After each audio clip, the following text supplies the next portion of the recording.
assumption that the rich are to advise the poor, and not the poor the rich. There were and are hundreds of these benevolent bullies.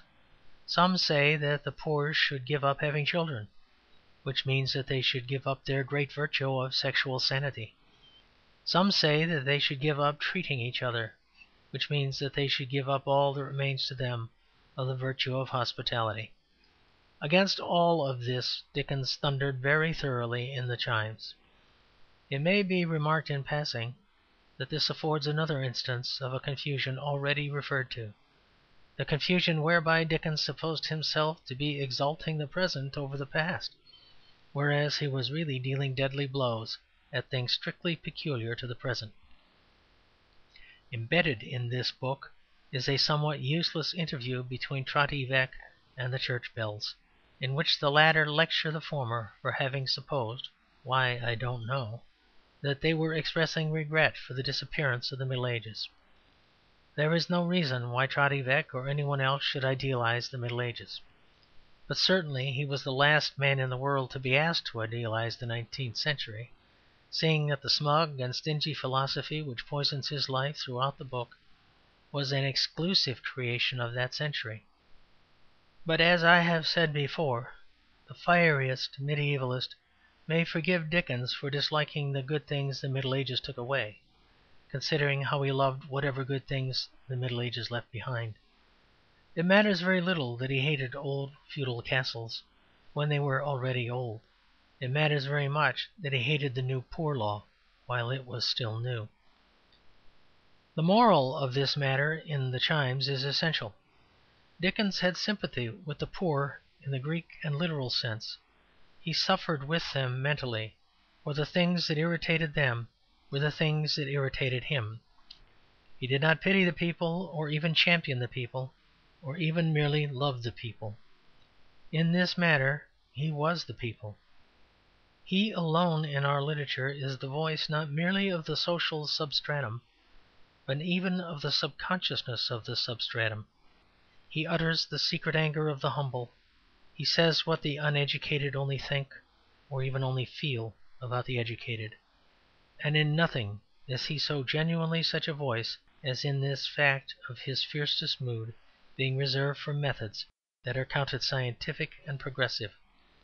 Pure and exalted atheists talk themselves into believing that the working classes are turning with indignant scorn from the churches. The working classes are not indignant against the churches in the least. The things the working classes really are indignant against are the hospitals. The people has no definite disbelief in the temples of theology. The people has a fiery, unpractical disbelief in the temples of physical science. The things the poor hate are the modern things, the rationalistic things: doctors, inspectors, poor law guardians, professional philanthropy. They never showed any reluctance to be helped by the old and corrupt monasteries.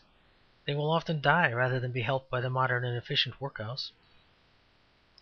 Of all this anger, good or bad, Dickens is the voice of an accusing energy.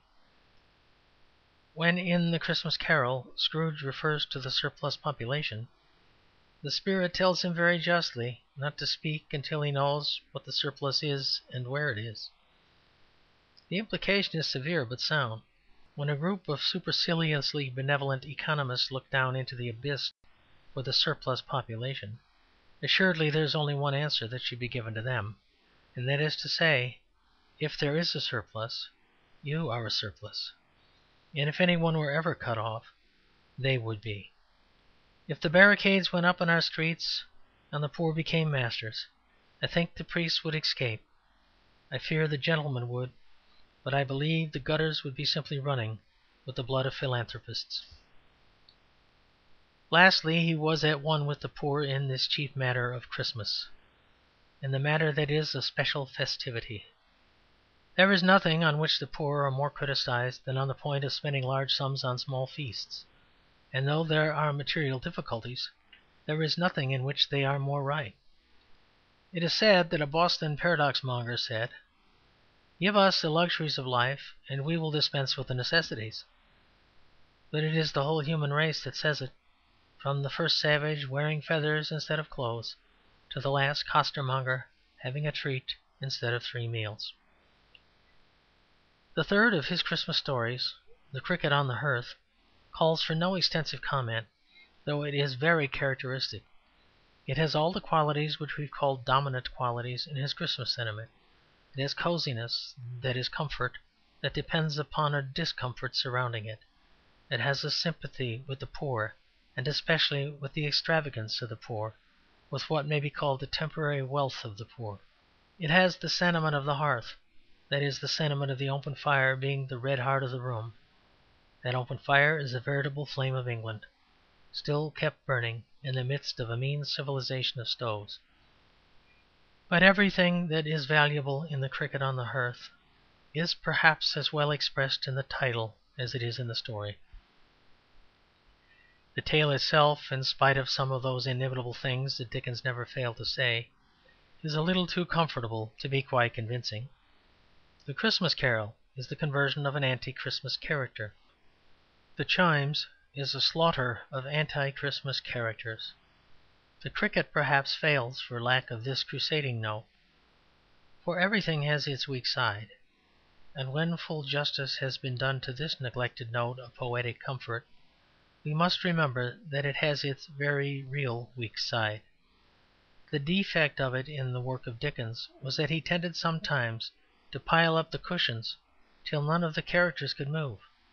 He is so much interested in effecting his state of static happiness that he forgets to make a story at all. His princes at the start of the story begin to live happily ever afterwards. We feel this strongly in Master Humphrey's Clock, and we feel it sometimes in these Christmas stories. He makes his characters so comfortable that his characters begin to dream and drivel, and he makes his reader so comfortable that his reader goes to sleep.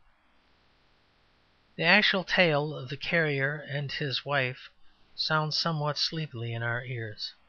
We cannot keep our attention fixed on it, though we are conscious of a kind of warmth from it, as from a great wood fire. We know so well that everything will soon be all right that we do not suspect what the carrier suspects, and are not frightened when the gruff Tackleton growls. The sound of the festivities at the end come fainter on our ears than did the shout of the Cratchits or the bells of Trotty Veck. All the good figures that followed Scrooge when he came growling out of the fog fade into the fog again. End of chapter 7.